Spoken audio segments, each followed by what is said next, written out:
when it comes to leaders, I keep saying this, that if you are not leaning into showing up as a vulnerable leader in terms of sharing what your own challenges are and being really upfront and honest about that, you won't successfully motivate your team or get them through this moment.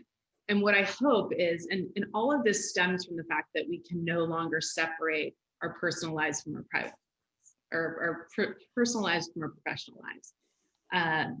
And, you know, I have to bring my daughter on almost half of my calls now. If somebody had told me, you know, a year ago that I'd be bringing my daughter on a call with the New York Times as a client of ours, I would have like laughed at you and said, there's no way. Everybody there knows Mabel. They love her. If she's not on the call, they ask for her. Like, this is a new normal, right? Yeah.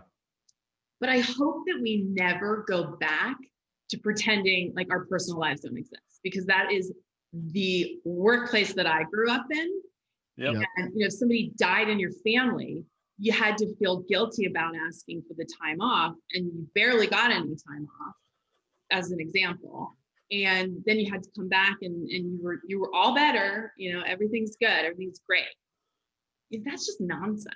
And COVID, I feel like, has just broken all that down. And I mentioned my partner, who's just the strongest person I know. And there are layers to what goes on in our lives, right? COVID is one thing. Then, you know, what happened with George Floyd is another. What's happening with the economy. There are just layers and layers and layers.